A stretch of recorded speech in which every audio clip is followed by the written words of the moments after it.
Welcome viewers to my channel. Today's talk is basically concerned with Bhagavad Gita. The Bhagavad Gita and how God answers your prayers. Viewers,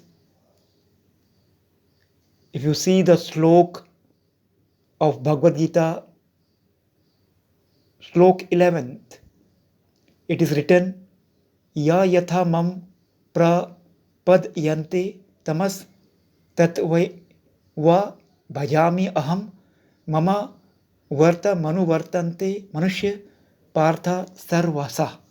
That means, in whatever manner they approach me, in the same manner I reward them. O Partha, human beings, follow my path in every way. Let me give you a commentary. What does it indicate spiritually?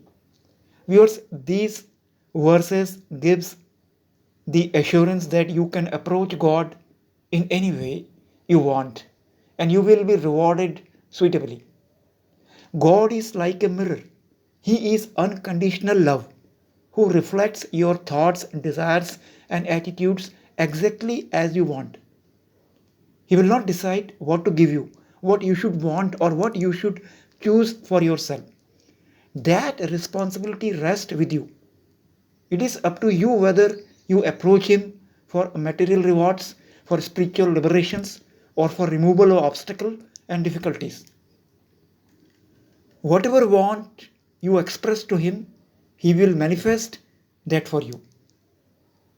In these verse, you have the assurance of God that He would not show any favoritism or preference to certain groups, nation, and religions. He is not saying you follow this particular religion, prophet, scripture, or guru, and I will liberate you. He is not telling you that you ought to follow him against your wishes or in fear of him.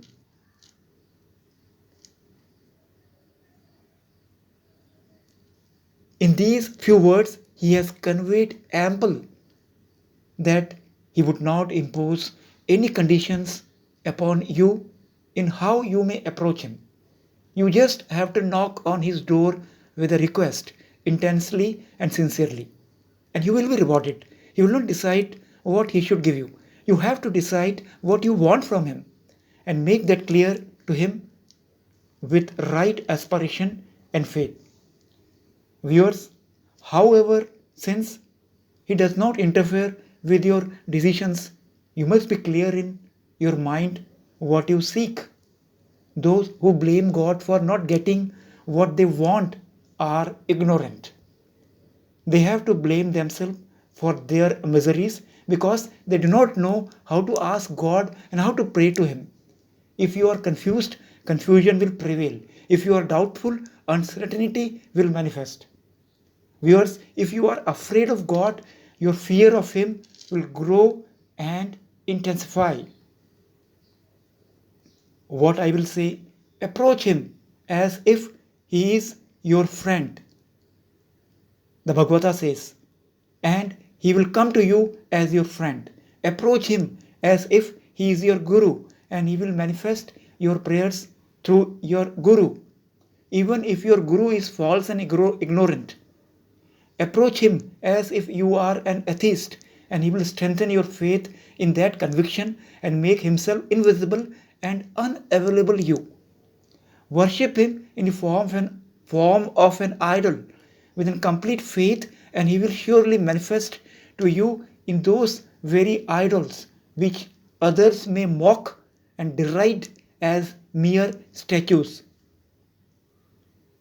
God is the manifesting power who would not deny any request and who is ever willing to help his worshippers in whatever way they approached him. He is the giver and the benefactor who rewards both the good and bad alike accordingly to their desires, thoughts, fears, and aspiration.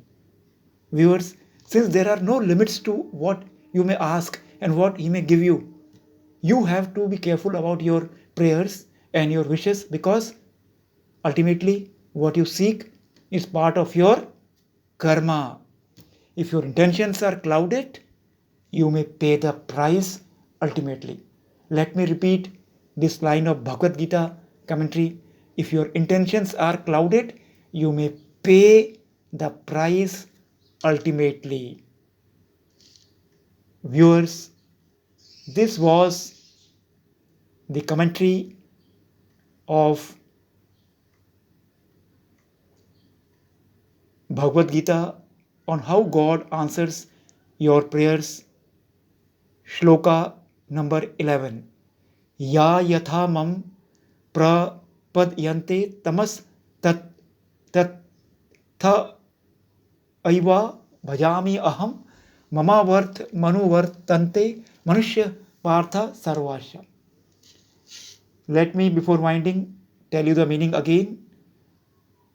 In whatever manner they approach me, in the same manner I reward them. O Partha, human beings, follow my path in every way. Thanks. Jai Shri Krishna.